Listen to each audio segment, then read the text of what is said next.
For thousands of years, caves looked like the perfect home. They never needed to be built. They stayed cool during scorching summers. They trapped warmth in winter. They protected you from rain, wind, and many predators. If you stumbled upon a deep limestone cave 50,000 years ago, it might have seemed like the safest place on Earth. Yet something strange happened. Your ancestors kept walking away. Archaeologists have discovered evidence that Homo sapiens repeatedly occupied caves across Africa, Europe, and Asia. But they also found something equally surprising. Many of those caves were abandoned, even when they remained perfectly usable. Why would anyone leave a home that nature had already built? The answer changes how you think about what a home really is. Because the greatest danger inside a cave wasn't always outside the entrance. Sometimes, it was the cave itself. Around 300,000 years ago, early humans were already using natural shelters across Africa. Sites such as Jebel Irhoud preserve some of the oldest known fossils of Homo sapiens, while caves like Blombos Cave show evidence of repeated human occupation nearly 100,000 years ago.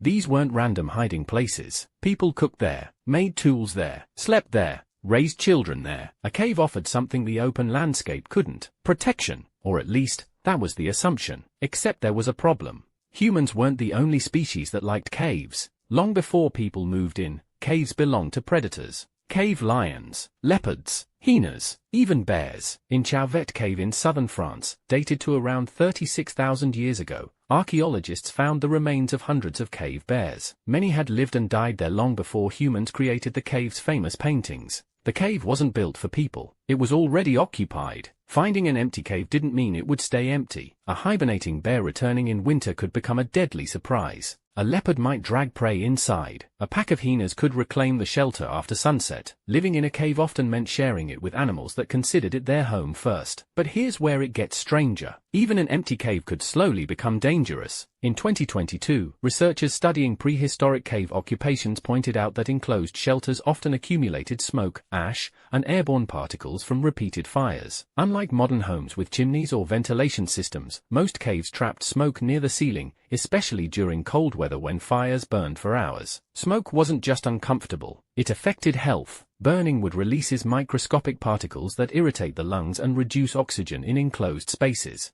Modern medical research has linked long-term smoke exposure to respiratory disease, and prehistoric families sitting around indoor fires would have breathed the same polluted air night after night. The fire that kept you warm could also make you sick. That's not the whole story. Caves had another invisible problem. Darkness. Not the kind you experience after turning off a light. Complete darkness. Only a few meters beyond the entrance, sunlight disappears entirely. Every task, preparing food, repairing tools, caring for children, required fire or portable light. That meant burning more wood every single day. Wood had to be collected constantly. Ash had to be cleaned. The deeper you lived inside the cave, the more energy everyday life required. Then archaeologists noticed something unexpected. At many prehistoric cave sites, the densest concentrations of tools, fireplaces, and food remains weren't deep inside the cave at all. They were clustered close to the entrance. People seemed to avoid the deepest chambers whenever possible. If caves were truly the perfect home, why were humans spending so much of their lives near the exit? Because they may have already discovered that the best shelter wasn't always the one with the thickest walls. One clue came from the weather. Around 20,000 years ago, during the last glacial maximum, much of northern Europe was locked beneath vast ice sheets. Temperatures in some regions were more than 10 degrees Celsius colder than today. At first, a cave seems like the obvious place to survive.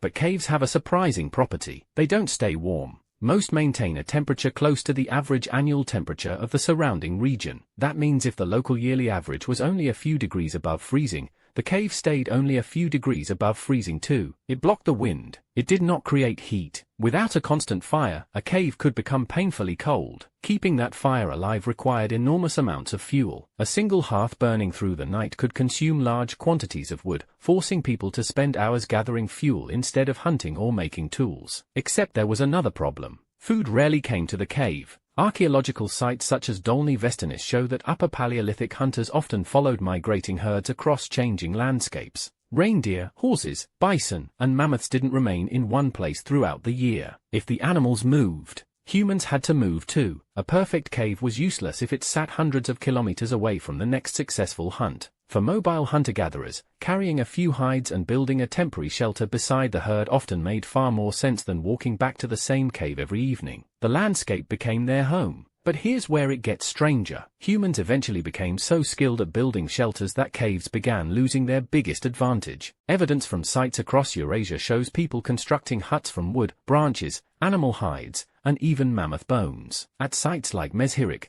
dating to around 15,000 years ago, archaeologists uncovered circular dwellings built from the bones of mammoths, covered with hides to block the wind. These homes weren't permanent, but they could be built almost anywhere, near rivers, beside hunting grounds, close to seasonal plants. For the first time, humans didn't have to search for shelter. They could create it. That changed everything. Instead of adapting to the landscape began adapting to humans. That's not the whole story. Living outside caves also transformed social life. A cave has fixed walls and limited space. Only so many people can gather around one entrance. Outside, camps could expand as families grew. Fires could be spread across an open area. Children had room to play. Skilled toolmakers could work in daylight instead of flickering firelight. Open camps were brighter, cleaner, and often easier to defend because everyone could see approaching danger from a distance. Researchers studying prehistoric camps have found that visibility mattered. In open environments, people could detect predators or strangers long before they reached the settlement. Inside a cave, every entrance created a narrow bottleneck. The same opening that protected you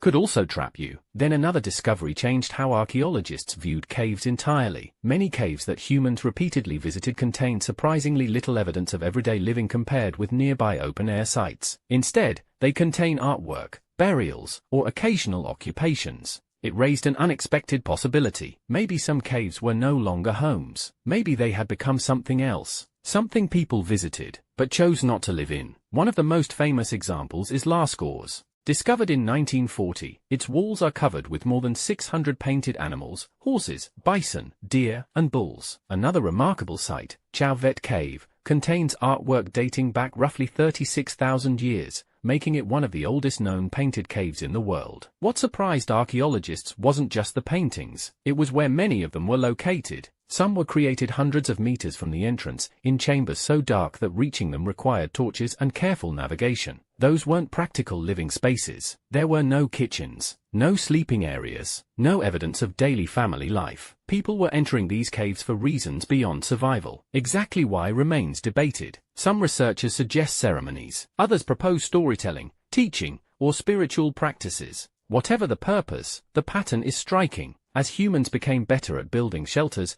caves gradually shifted from being places to live into places with special meaning. But here's where it gets stranger. The real invention wasn't the house. It was the idea that a home could be portable. For millions of years, nearly every animal depended on finding shelter already provided by nature. Birds searched for trees. Foxes dug dens. Bears claimed caves. Humans eventually broke that rule. Instead of asking, where can we live, they began asking, where do we want to live? That small change transformed everything. A family could camp beside a river during the fishing season, move to higher ground during heavy rains, follow migrating herds across hundreds of kilometers, settle near fresh water instead of near the nearest cave. Shelter stopped controlling human movement. Humans began controlling shelter. That flexibility became one of our greatest evolutionary advantages. It allowed people to spread into deserts, frozen tundra, tropical forests, and windswept grasslands, places with few or no caves at all. By the time humans reached Australia at least 50,000 years ago, and later the Americas by at least 15,000 years ago, many groups were surviving in landscapes where natural caves were rare or absent. They didn't need perfect caves anymore. They carried the knowledge to build homes wherever they stopped. So why did ancient humans leave perfectly good caves? Not because caves failed.